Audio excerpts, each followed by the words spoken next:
On March 25th, 3019 of the Third Age, as the One Ring was unmade in the fires of Mount Doom, a cheer rose from the throats of men, and the few hobbits who stood among them. At the Black Gate, the Dark Lord Sauron was defeated.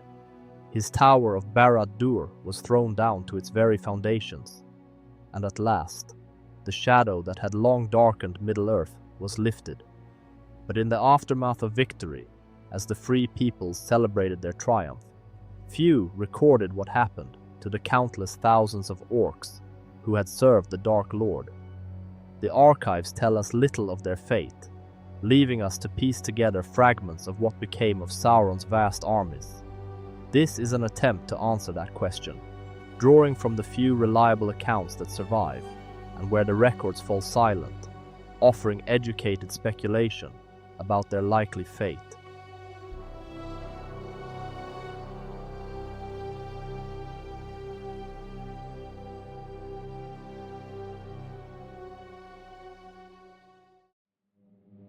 The Red Book of Westmarch and the records of Gondor tell us that orcs were not mere puppets of Sauron's will. Tolkien himself noted that they possessed their own malicious wills, bound together primarily by fear of their master and hatred of their enemies. When Sauron fell, this binding force vanished.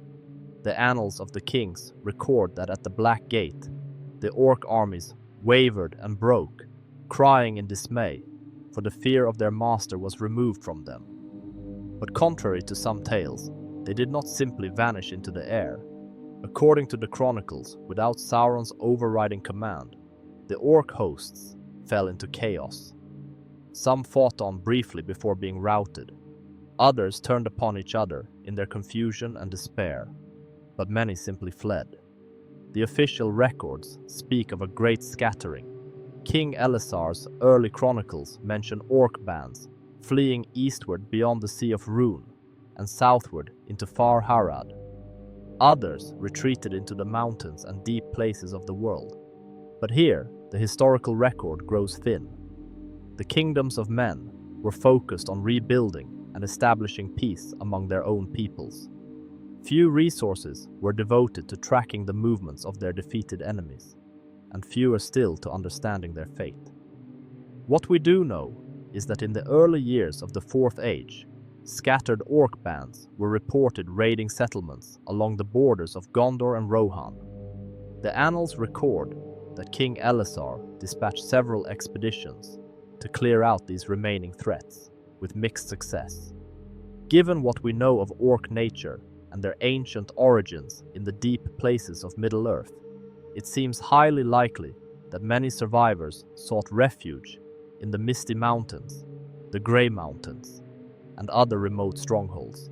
Here, they would have faced immediate conflict with established dwarf settlements. The chronicles of Erebor mention several cleansing campaigns in the years following the war, suggesting this theory has merit.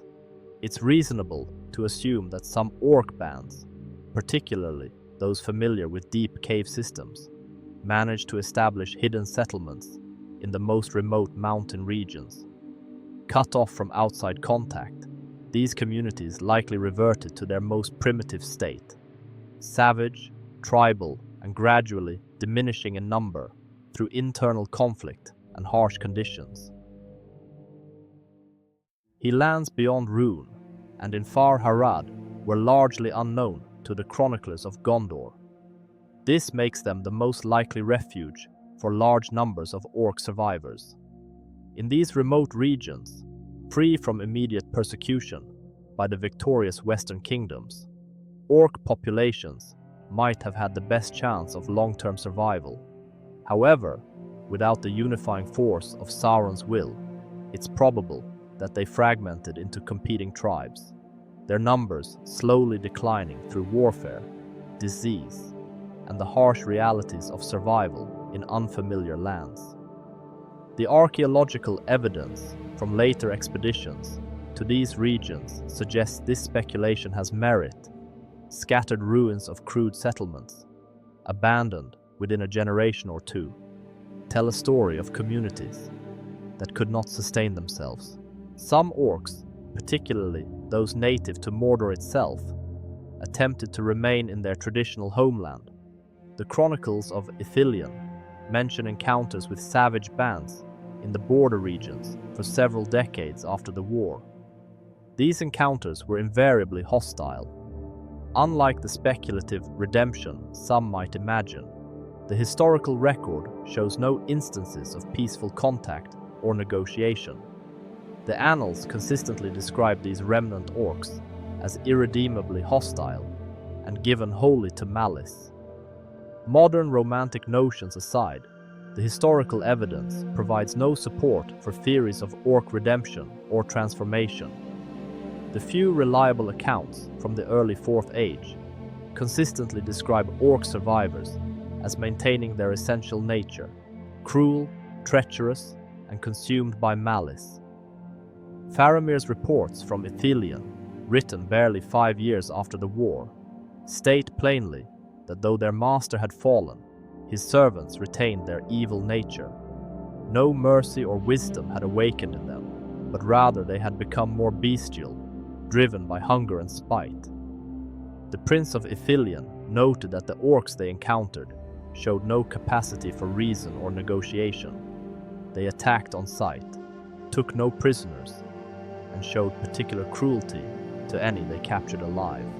Whatever corruption created them ran too deep to be healed by their master's fall. Based on the available evidence, the fate of most orc survivors was gradual extinction. Cut off from the industrial capacity of Mordor, lacking agricultural knowledge, and driven by internecine conflict, scattered orc populations likely dwindled rapidly. Those bands that survived longest were probably those that maintained their raiding lifestyle, preying on human settlements and trade routes. But even these faced constant pressure from organized military responses and the gradual expansion of peaceful settlement into previously wild lands. By the end of the Fourth Age's first century, encounters with orcs had become rare enough to be noteworthy.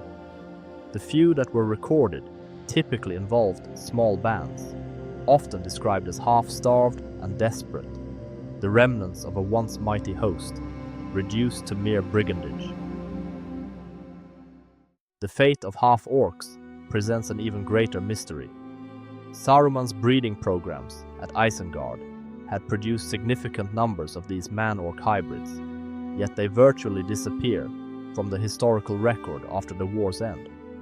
Their ability to pass for human may have allowed some to integrate into human populations, hiding their heritage.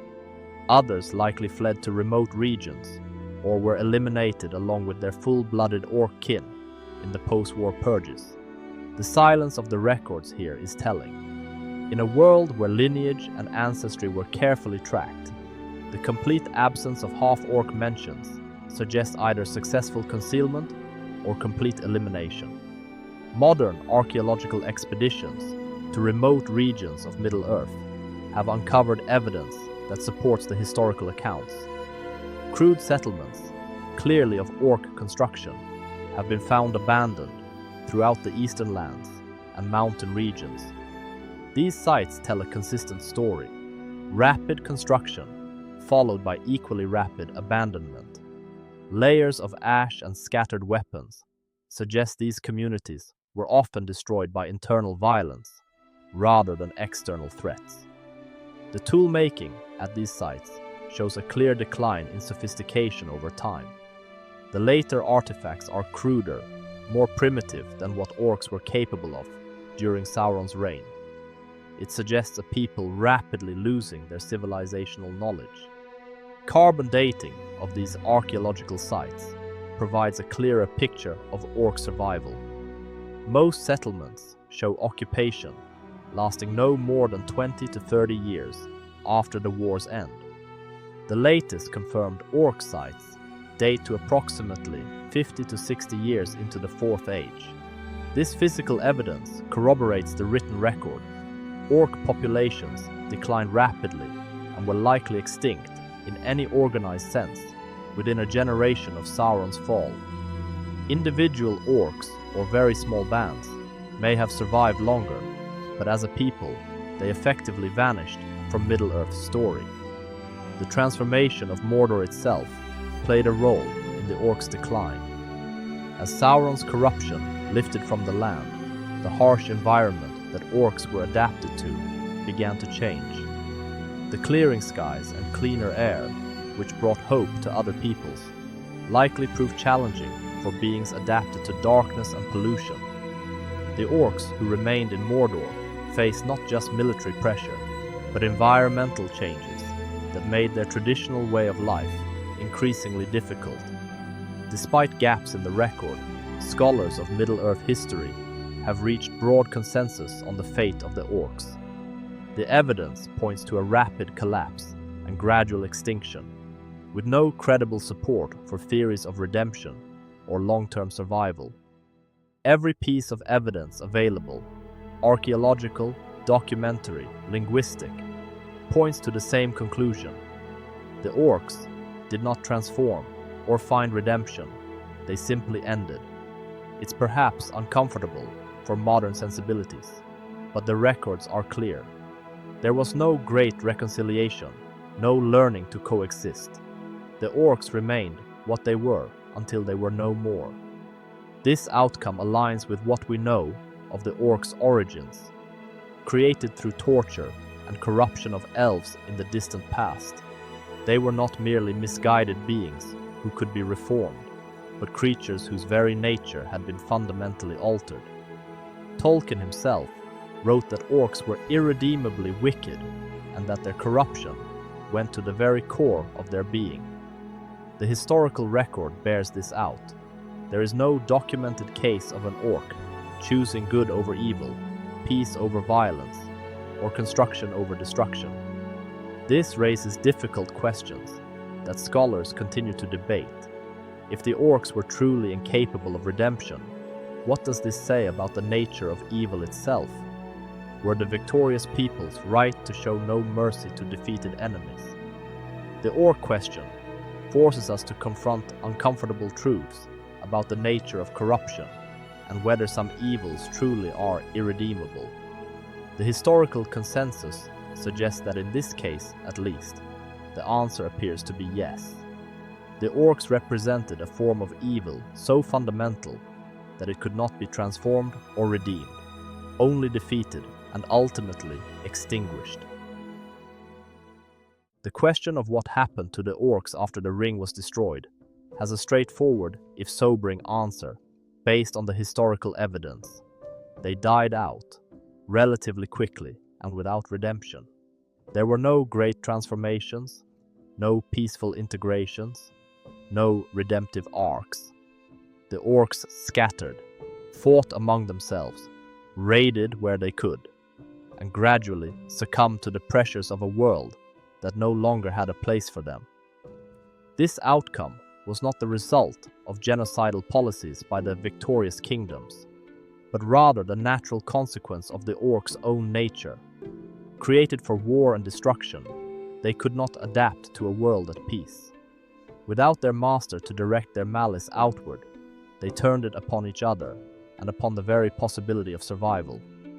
Their extinction serves as a reminder that some forms of corruption may indeed be irredeemable, and that the victory of good sometimes requires the complete defeat of evil. The Orcs' story ended not with transformation, but with termination, a necessary price for the peace that followed. In the end, the Orcs became what they had always been in the minds of free peoples, a memory of darkness overcome. Their absence from the Fourth Age's story is itself part of the victory, a silence that speaks to the completeness of good's triumph over an evil that could not, and perhaps should not, have been redeemed.